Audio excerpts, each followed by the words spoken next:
round of applause for Ms. Palladini.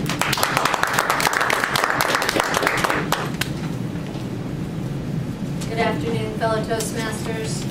Today, you are media. You are the media. And I'm trying to deal with a crisis. I'm going to talk about the IRS and the testimony of the acting commissioner, or the former acting commissioner who has resigned, and there's a new commissioner.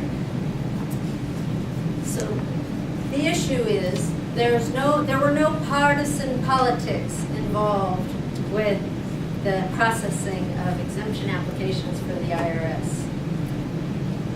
What has happened in the media is there are allegations by conservatives that the IRS accepted work and classified the workload based on names and political ideology, and then delayed the processing of these. The entities are primarily 501c4 organizations. They're issue PACs, primarily. They're supposed to deal with issues. They're social welfare organizations, is what they're called under the code, the Internal Revenue Code. They're tax exempt. They're not required to apply for exempt status, and many did. They had an influx of about double the volume that they typically do in the last few years, in 2010 through 2012, which were election years. The House Republicans' majority was taken over in 2010, and then in 2012 was an election year for our president. The Inspector General and Congress has conducted an investigation, and more details will come out as time goes on. But the IRS is apologetic regarding the entities that were delayed being given their exempt status. They're apologetic to the American people for a perception that someone above the IRS dictated and caused a controversy for political purposes. There was no political partisanship. There was no interference by our president or the administration, the current administration.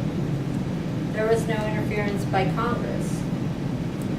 There was simply people that were concerned about the use of excessive amounts of money in political campaigns by unknown donors, and the problem was basically that there were people that were hurt. There were candidates for political office that were hurt.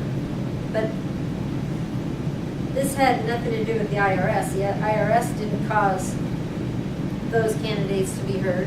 People can create an organization that's a social welfare organization or an issue PAC. Businesses and individuals can give money to these organizations. They can put out their message. For instance, there's recently a lawsuit having to do with a politician who was interested in promoting single-payer health care was attacked by a 501c4 issue PAC, and it was funded primarily by health insurance companies and pharmaceutical companies. So that's where the real problem lies, is that people are getting hurt. There's damages. The IRS processed these cases based on their code section they were under, and for expediency, they used certain names, like Tea Party or Patriot or something like that. As I indicated previously, there was like double the volume. There was usually in the $30,000 to $40,000 or 30 to 40,000 volume range a year, and they had over 70,000, almost 80,000 during these periods of time, during these years, and period of time. And they were trying to figure out the quickest way to find these cases, put them all with one group of processing people so they could review the exemption applications and standardize their processing procedures so they would give fair and equitable treatment to all of them. A lot of times that's the way the IRS does things, is they try to get a group and assign all of a certain kind of case to that group to ensure some type of standardization in the outcome. Honestly, there were some specialists that asked some inappropriate questions. Some of those questions are out in the media.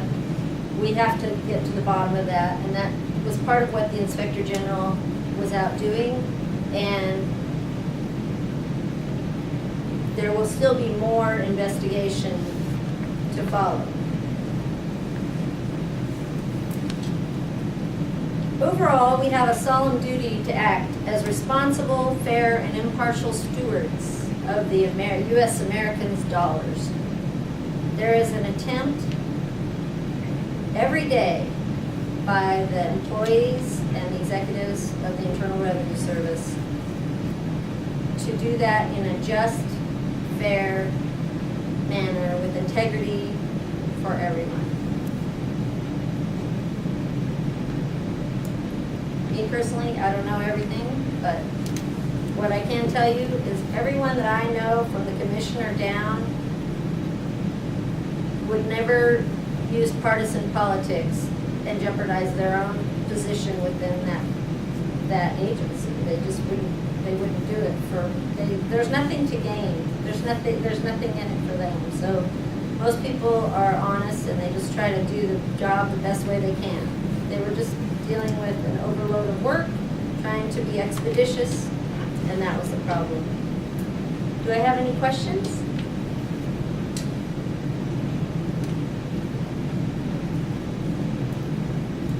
3 to 5 minutes of media questions. So 501c4, it's a type of revenue what the organization are registered for. Yes, 501c4.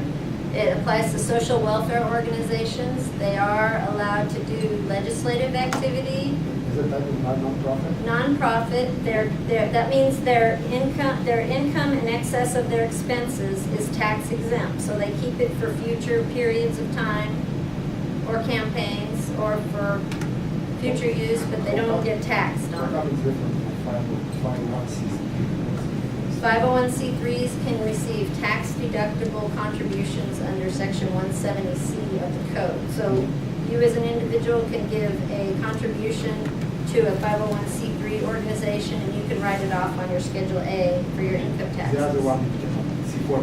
The other one, well, a lot of times they receive money from businesses, and they write it off as a business expense. But if it's legislative, if it's used for substantial legislative or grassroots lobbying, it's not deductible for business purposes either. Do you expect more tough questions from you? Oh, 35 minutes, but we have a full calendar today.